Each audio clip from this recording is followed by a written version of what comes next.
I'd like to introduce Elaine Fisher.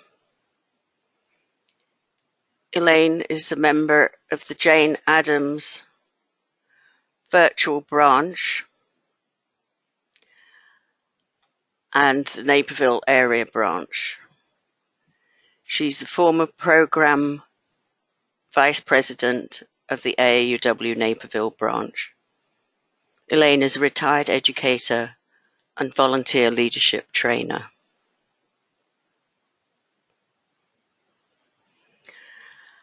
And Kate Skagg, that's me. I'm a member of the AAUW Jane Addams virtual branch and also the AAUW Downers Grove branch. I'm social media manager for AAUW Illinois, and I'm a retired educator.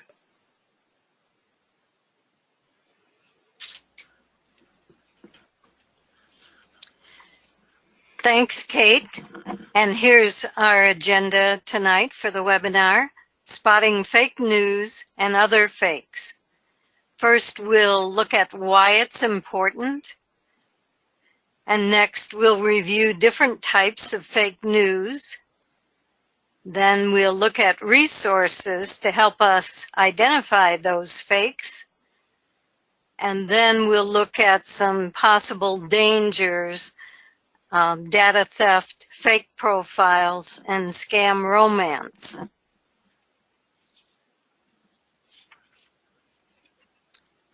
From 1700s on, there's been a problem with falsehoods flying around the neighborhood, and the truth comes out slowly. And in 1900, Winston Churchill said this about a lie traveling halfway around the world before the truth can get its boots on. And then we have sort of a shocking statistic from a research study in 2016 that states America, and especially those who describe themselves as very conservative, were more likely than other demographic groups to share fake news to their Facebook friends. Now, I'm not saying that we're in that group, but your friends might be, and they might be sharing fake news with you. As we learned in 2016 U.S. election, what you share or post travels around the world and gets amplified many times. So we want to be sure that we're sharing accurate information. We want to prevent the spread of propaganda. Sometimes it's deliberate misinformation that is shared, and we want to be sure that we're not passing it on. We also don't want to mislead or endanger others, sometimes such as hate speech or put down humor or revealing personal information. Sorry. So now let's look at a couple examples. Which one of these two is fake news? Number one or number two? Type your guess into the chat box. Let's see how much you know already.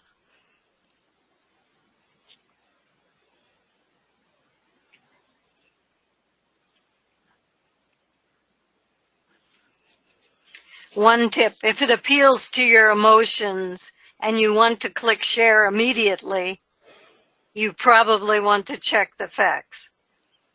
And I see quite a few of you got it right. The fake news is number one.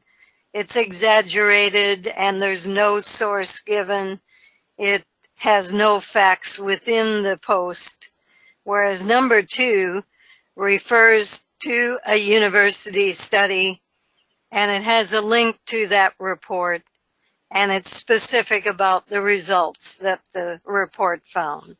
It's very factual. And our source for these two is Hannah Barsick from NPR.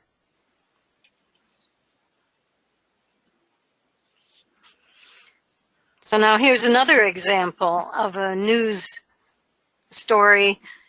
Kentucky just banned abortion. You might think, oh, this is upsetting, and you might want to share immediately. But let's think about it before we click. It sounds terrible, but it is emotional, and it might even be unconstitutional. So is it really true? So we want to look at the source to see if it's reliable and look at other news sources. And here's what we found. When we Google other news sources, you see the ACLU article at the top. You have a couple other areas covering it, Vox.com. But then at the bottom, you have the local CourierJournal.com story. So that was the original story, and the bill is challenged in a lawsuit, and that was 4 days ago from this time that this measure was passed. And then you see at the very bottom, the latest report shows that it was blocked. This law was blocked by the Kentucky court, a federal court in Louisville. So it was counter to the constitutional right to an abortion. And so now you have background and you know that it's a true story, and you have some more up-to-date information. So if you want to share the information, you can update it with what you've learned by doing a Google News search. Now you might say, can you rely on the news source?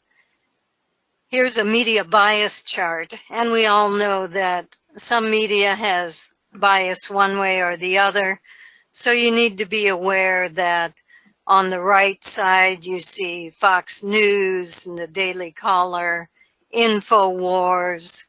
On the left you have Mother Jones and Daily Kos, MSNBC.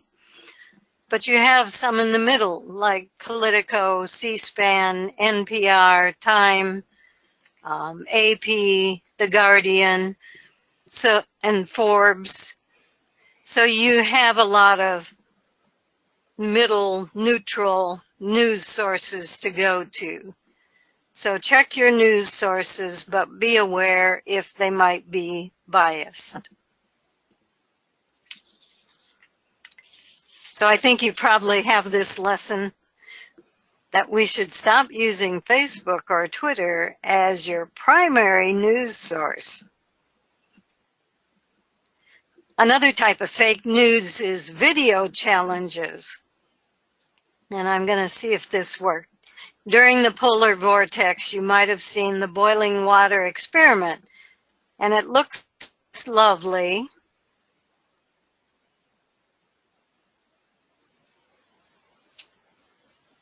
It's coming. As you throw the water into the air, it freezes. However, if you don't throw it into the air the right direction, you could get burned. So many people were injured by following this video challenge. And there's another one, this strange looking creature on the right, is the Momo challenge.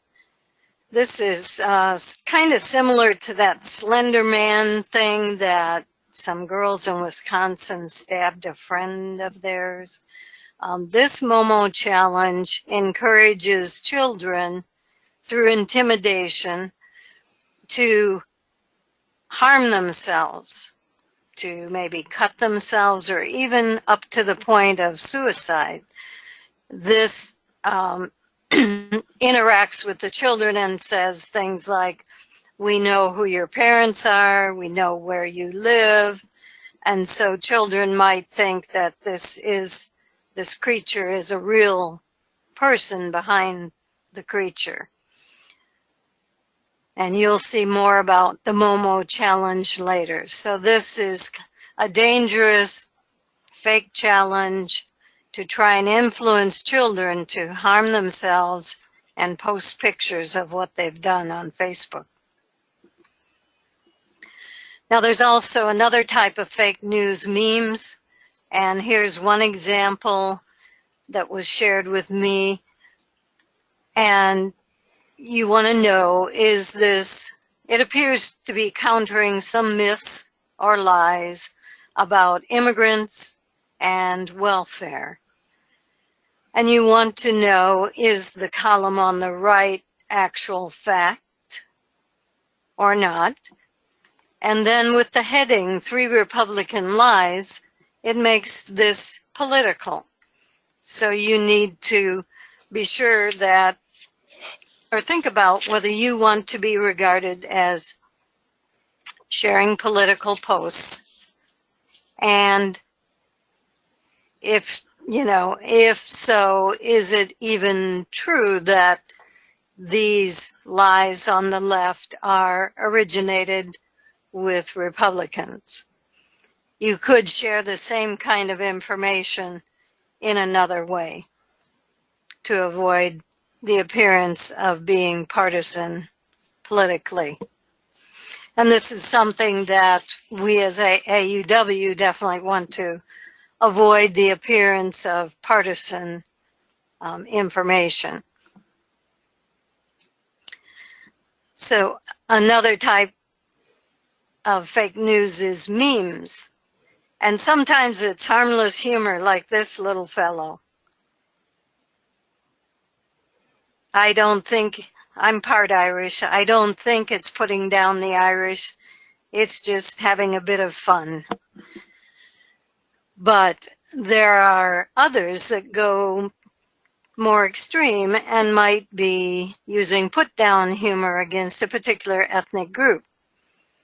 Also, memes have been used to misinform, and sometimes if they're deliberately misinforming, then it is borderline, it's propaganda. So here's an example where put-down humor is used against women, and I've seen a few of these. So it could be gender, it could be race, it could be ethnic group. This kind of meme is harmful and probably something you don't want to share. And then the extreme would be hate speech, really attacking somebody. This is a mild version, but attacking people that are overweight. And people could claim, oh, I'm just having fun. But if you are the person that's being targeted, it's going to feel like hate speech. So let's talk about how we can check the facts to figure out what we want to share and what we don't want to share.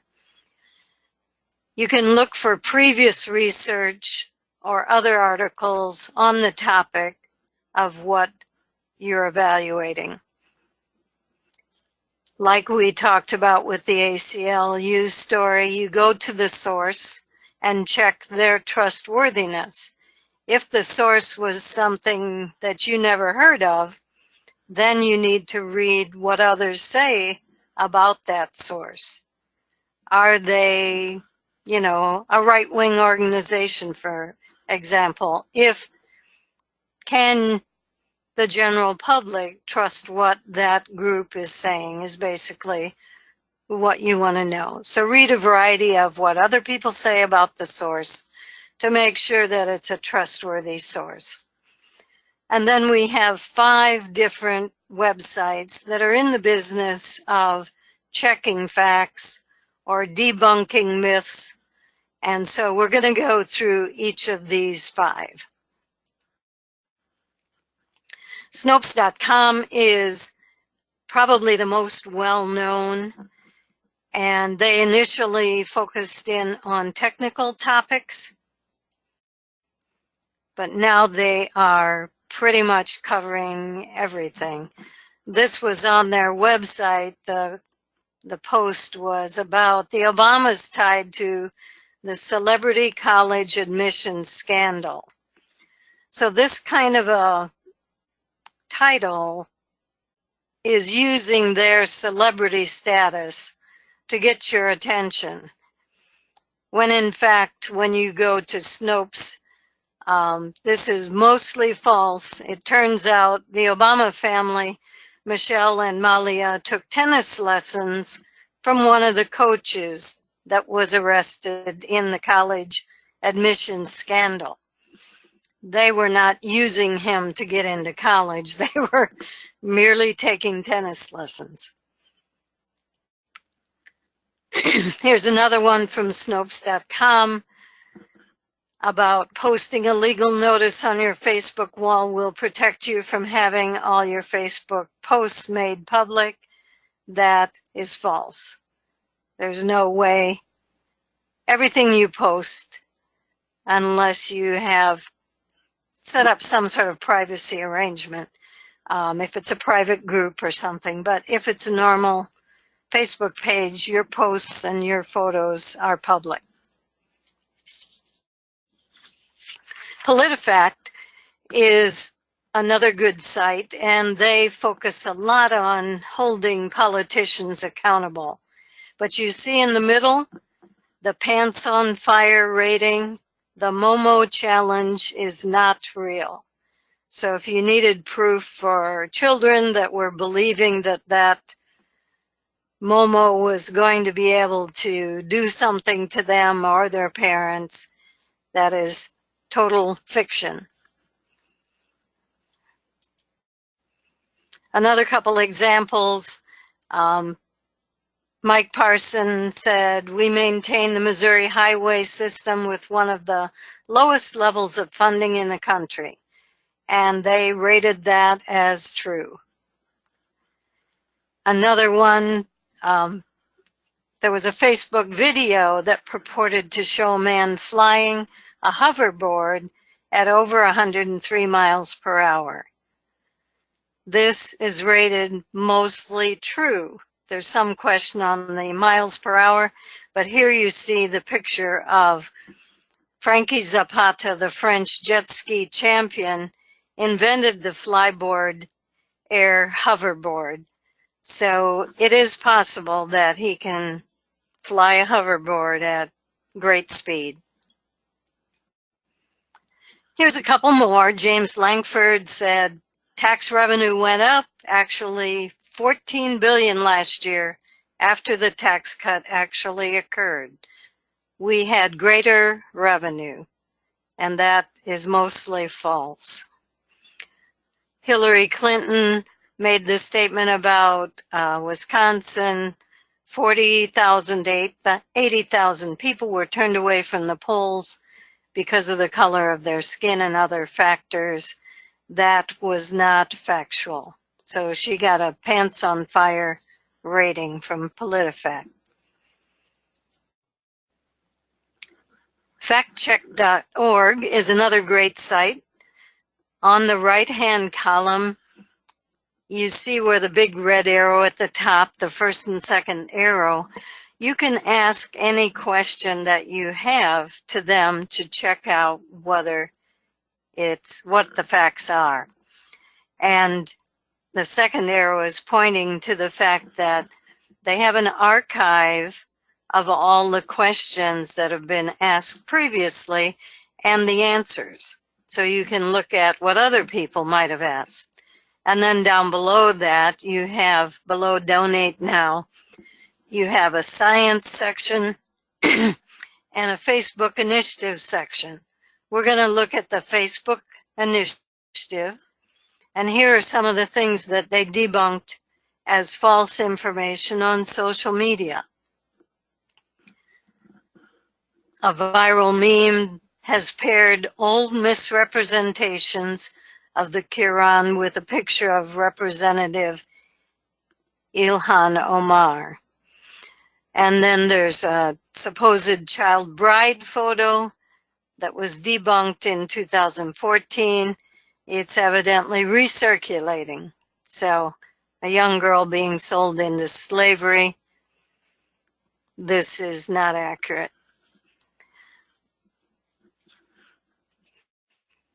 Another website to use is hoaxslayer.com, and this focuses on email and social media hoaxes.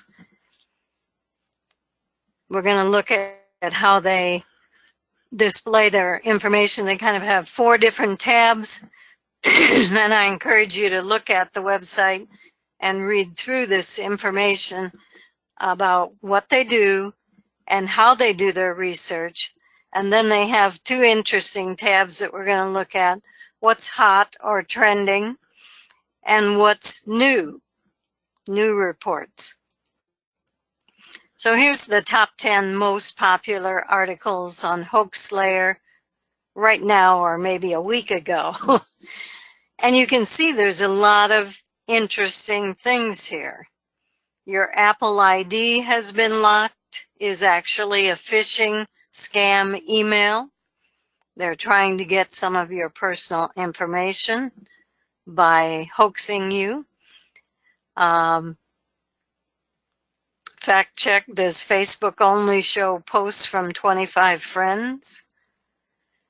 And the last one is really disappointing. Cadbury free basket of chocolate Facebook scam.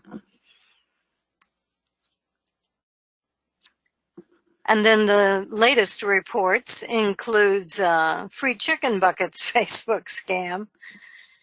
And then a server's very busy hoax that started circulating after Facebook was totally down and out one day. And then the third one is a very serious Royal Bank of Canada. There's user roles have been updated. This was an email phishing scam. So again, they were trying to get you to give them some information about your bank account or your personal information, and would be using that to defraud you.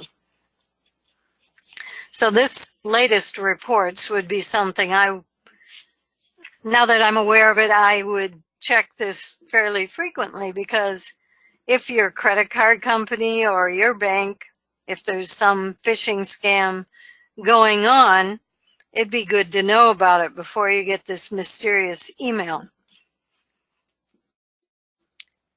And then truthbetold.news category /fact check. This, I picked out this article about Chicago, really the most dangerous city in America. And the actual checking of the facts, it says it's not even in the top 10 most murderous main cities, nor does Chicago lead the nation in violent crimes. Yes, and the conclusion, yes, the data certainly shows that Chicago has earned its reputation as a violent place, but truth be told, the Windy City is not even in the top 3 among the nation's most violent cities. Now there's been a lot of talk about Facebook and why Facebook doesn't do more to stop this fake news, and people wanted to know what are their policies about what's allowed and what's not allowed. So Facebook finally published their policies in 2018, and they are 27 pages of policies. So the LA Times wrote, it adds a new degree of transparency to a process that users, the public, and advocates have long criticized as arbitrary and opaque. But there was an independent lens film, The Cleaners, that explored to what end do these policies translate into something sensible that a contractor hired to do the actual censoring can understand and apply. So imagine if you were one of those cleaners and you had to decide whether you were going to ignore some posts and censor some others. How difficult would your job be? So there is a quiz, 11 questions that you can take at this website.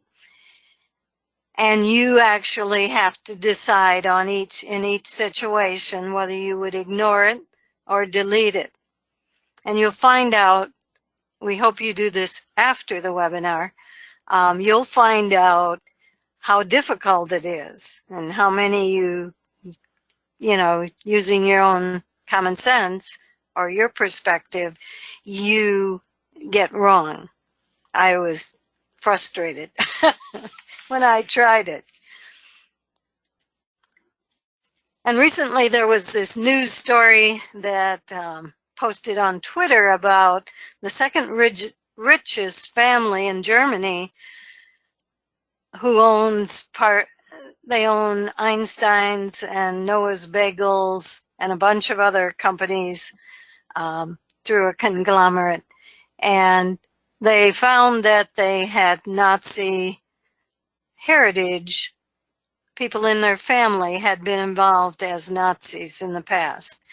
And their family members, of course, kept this kind of secret, didn't talk about it, and they just learned this through doing some research.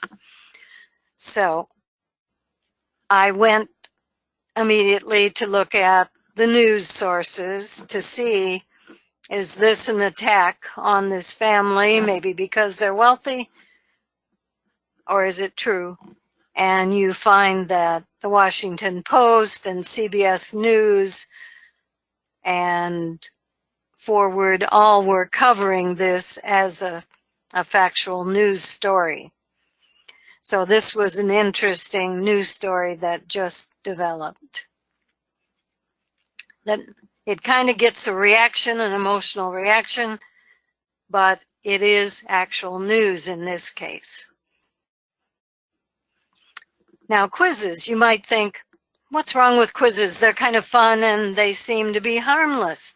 However, you may be giving away your personal preferences data. So look at these 3 examples and tell me which one you think is the least dangerous. You have the Starbucks quiz, which drink was made for you. You have the what's your favorite flavor of ice cream for a school project of Emma's. And you have which female Harry Potter character are you? So you can type your answer in the chat box. Which is the least dangerous?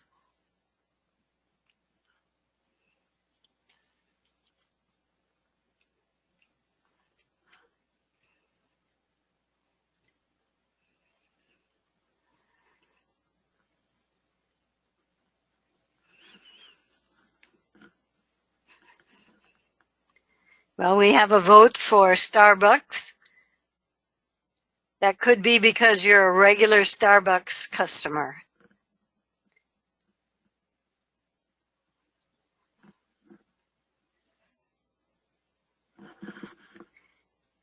The ice cream flavor, if you know who posted that, you probably would say that would be the least dangerous. You know, if it's not a fake a fake person who's doing a quiz under Emma's name.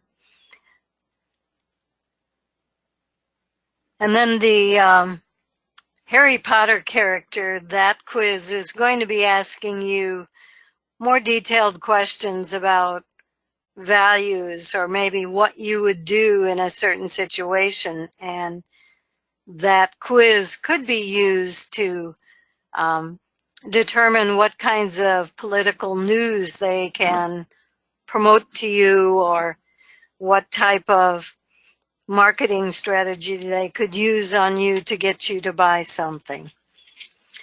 You're giving a little more detailed kind of psychological, personal information that could be valuable to a marketing firm.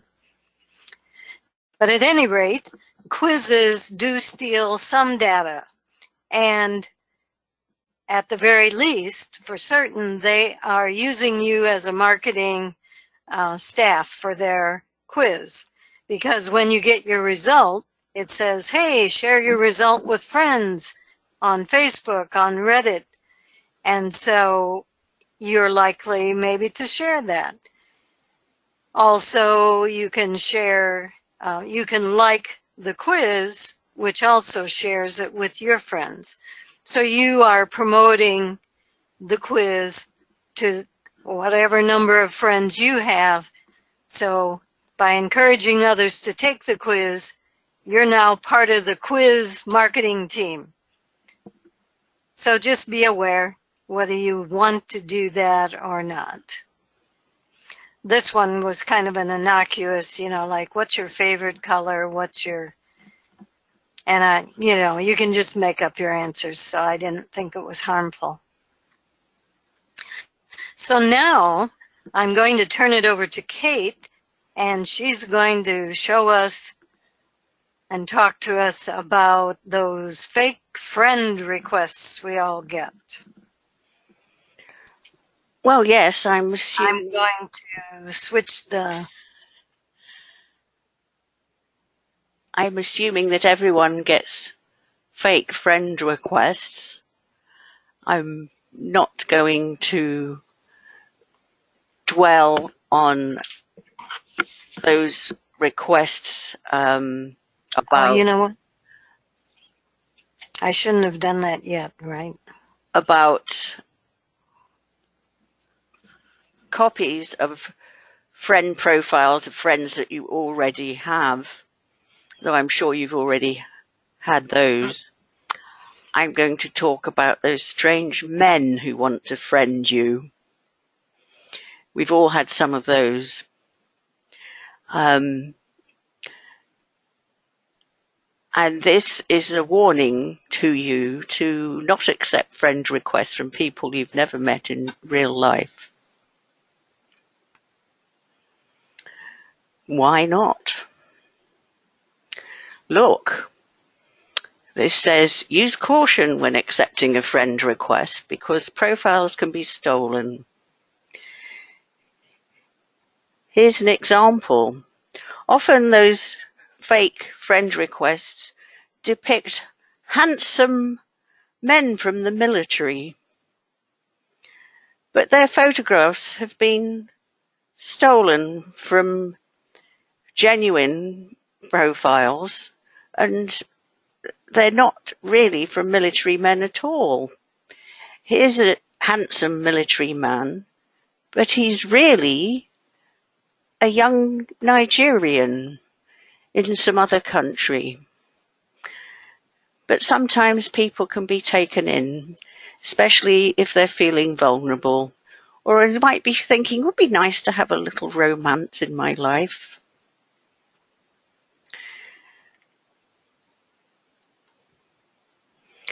What do we see about these fake profiles? They're always handsome. They dress well. Look, here's Duncan Robert. He's single. Well, of course he's single. He's got military service. And he's from San Francisco. And, oh, look, he's looking for love. He's posted a picture of balloons. Goodness. Oh, look, he's asked Elaine to friend him. Goodness. Elaine, I wondered whether you actually friended him. I suspect not.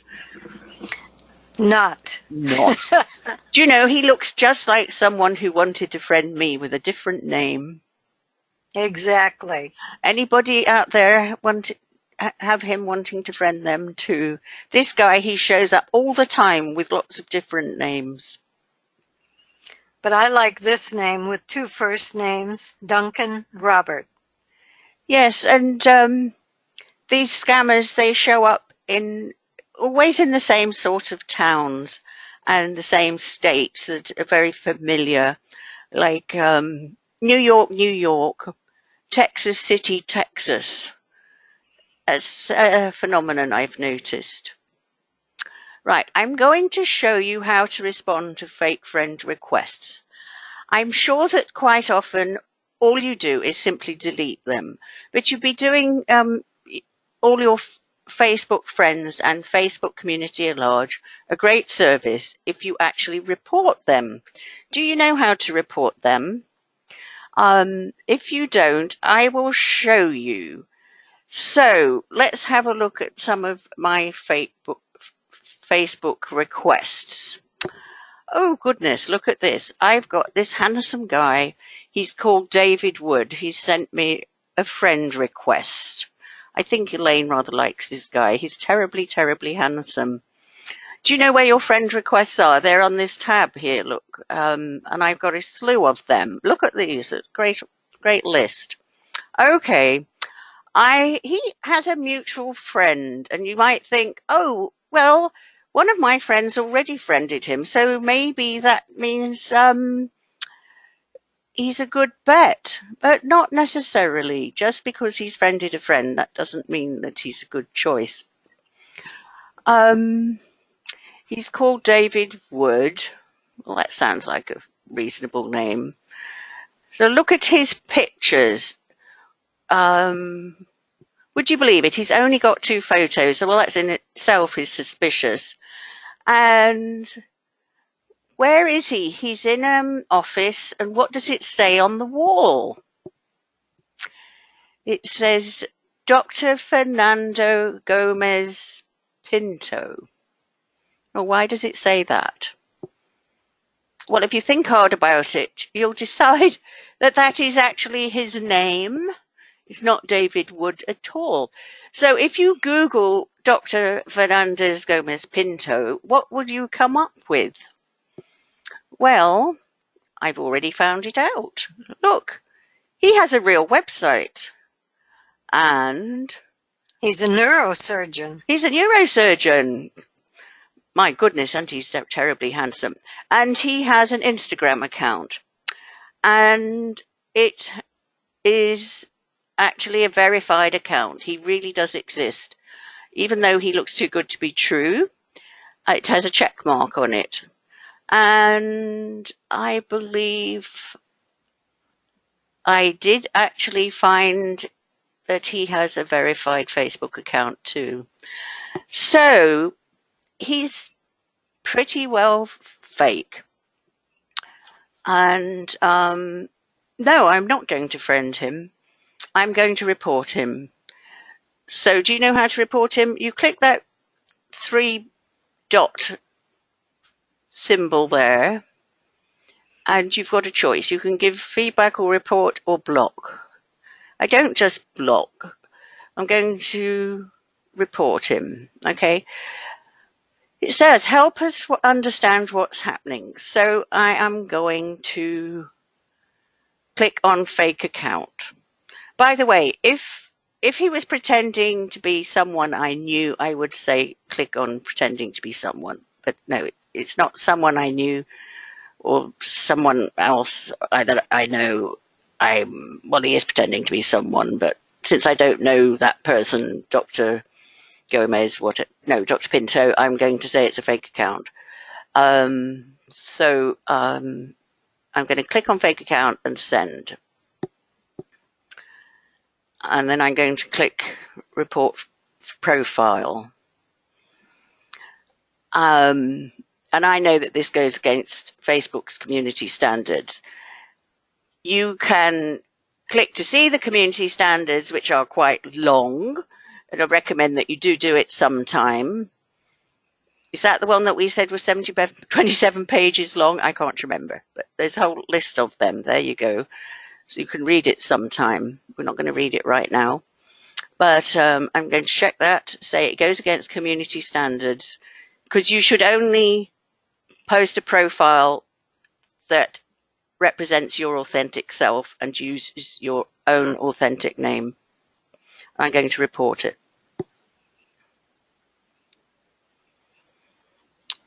and I'm going to click done. I can block him if I want to. I don't usually, because I like to watch out to see whether Facebook remove the profile. But that's just me, because I'm like that. So I'll just click done. Sometimes Facebook removes the profile quite quickly, and other times they seem to be very slow. Anyway, I've got plenty more there. Let's We could look do at another one. Nuhu Ibrahim. Oh, yes. Well, he's very entertaining. Yes. Oh, there's two of them, actually. If you look very carefully, there's John Jay and Nuhu Ibrahim, and they have the same face. The same head. The same head, literally.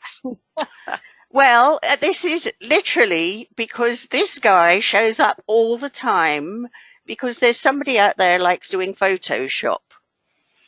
And they put this head, I think he's a Turkish diplomat's head or something like that.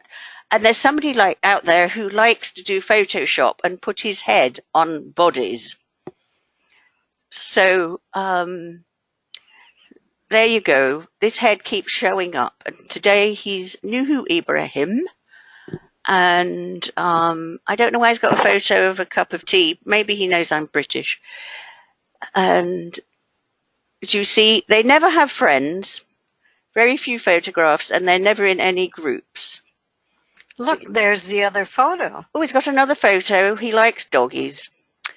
And if you click on the people who've liked it. That's the photo in the other friend request. Is it the same photo? Yes. I never noticed. Well, I haven't clicked on this one before. So, goodness. He likes ladies with boxing gloves on. I haven't looked at her before. So I'm going to report him because it's obviously fake. And so there you go. Kate, what is the difference between fake name and fake profile? But basically the same thing. Okay. As far as I'm concerned. Anyway, we found his face on this one too, didn't we? Oh yes, right. You're right. It's the same picture.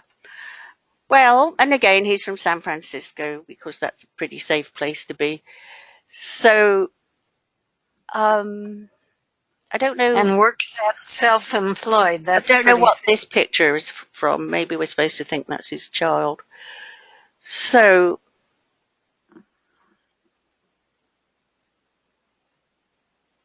he's self-employed. Right. Well, oh, this is a giveaway. If you click on John Jay, and then you look at the URL in the bar, in the URL bar, what do you see up there?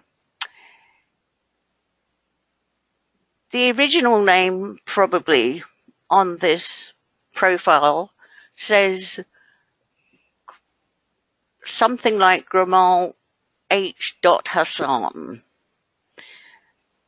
So he never started off as John Jay on this profile.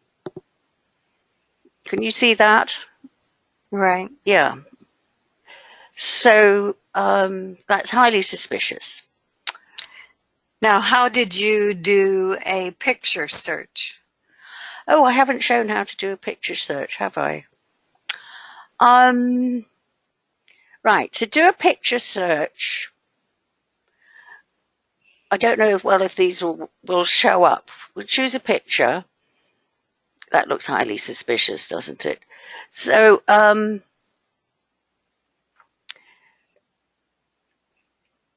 and you'll do a right click on your mouse and these options will come up. And then you say, click on search Google for image and see if one comes up. And it says, David Young scam, possible related search David Young scam. You see that? And it says pages that include matching images. Gosh, well, there's lots of images with the same head on. And can you see this? There's a website called romancescam.com with that same image of this man sitting at the desk. And we can click on it. And somebody has very kindly posted this picture to a Romance Scam forum page.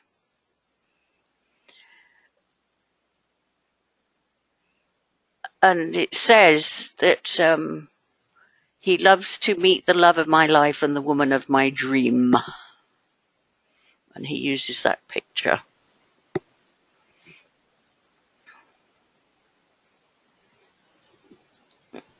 So there are women out there who very kindly post these pictures to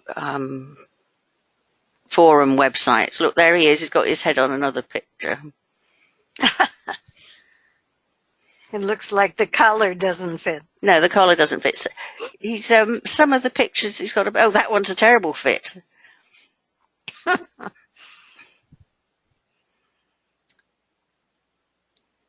Well, I think this is amazing, but perhaps we should move. We should move on. I can do this for hours because it's quite entertaining, isn't it?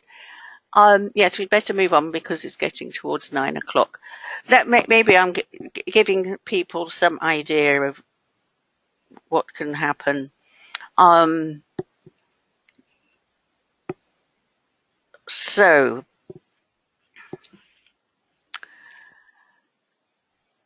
I hope that was enough of a demonstration. So I want people to be aware of scam romance. The number of romance scammed is doubling about every year, and in 2018, Americans lost $143 million, according to the Federal Trade Commission. And more than half of those losses are losses by women. In fact, women are probably 4 times more likely to report losing money compared to men. But another thing I read was that people probably only report 5% of their losses because of pure embarrassment. If you'd lost money to a romance scam, you'd be really, really embarrassed. And the amount of money from a romance scam can be phenomenal. Though it says here that the average loss or the median loss is $2,600, over the age of 70, the median reported loss jumps to about $10,000. But I actually watched a video where a woman admitted that she had lost $300,000. And that is not the limit, I can assure you. People aged 45 to 64 are the most affected. And the warning signs are never meeting the person face to face. The person is plagued with problems that are requiring loans. They promise repayment. Of course, the repayment never comes. And the person, though they pledge to come and meet you in the USA, they never get there. They never get into the USA. If you're sending money to another country, you must stop. You must contact your bank. If you think a friend of yours is sending money overseas to a boyfriend, you must get them to stop. It's a very, very dangerous activity. You can always check using Google image search. And you can make reports to organizations like the Federal Trade Commission. Here's a poster from the Federal Trade Commission, which lists the things that I've just described.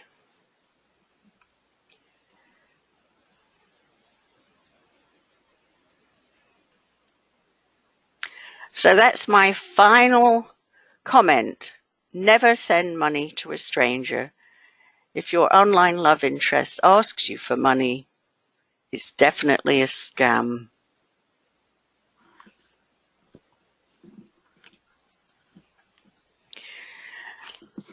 So we're coming to the end now, and if you've got any questions, please put them in the chat box, or if you want to speak, I can unmute you.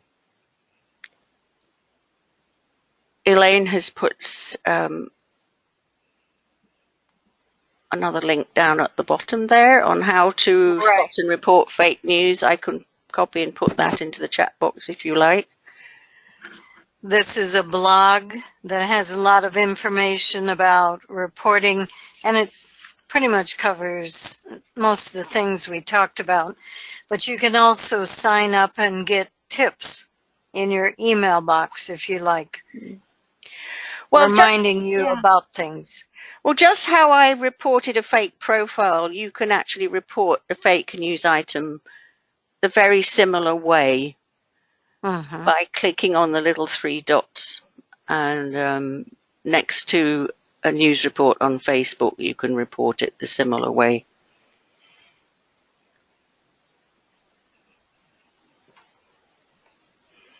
I'm curious if anyone has had any interaction with one of these fake male profile people.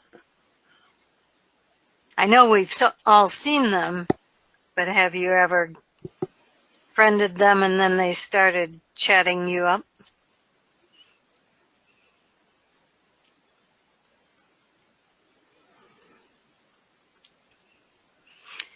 Well, hopefully you'll be ready for them if they do.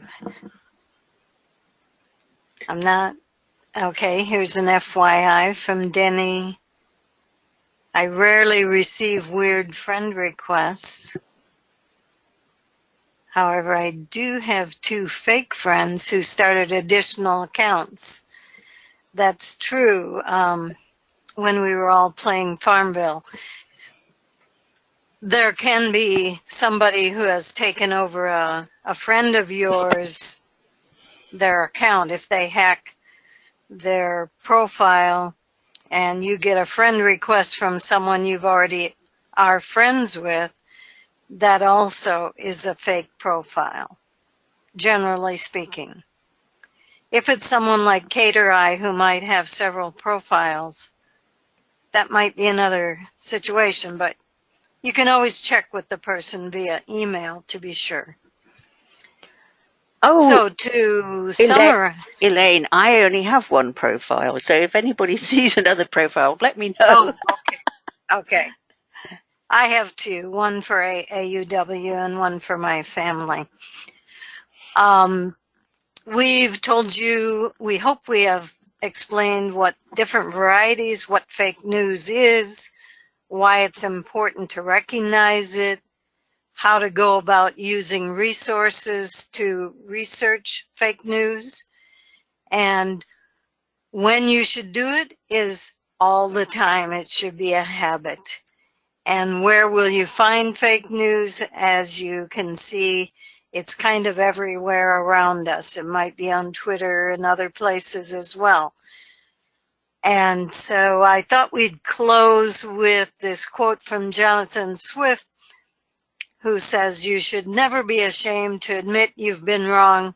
It only proves you're wiser today than yesterday." So we hope we've given you new information and the tools to identify Facebook fakes and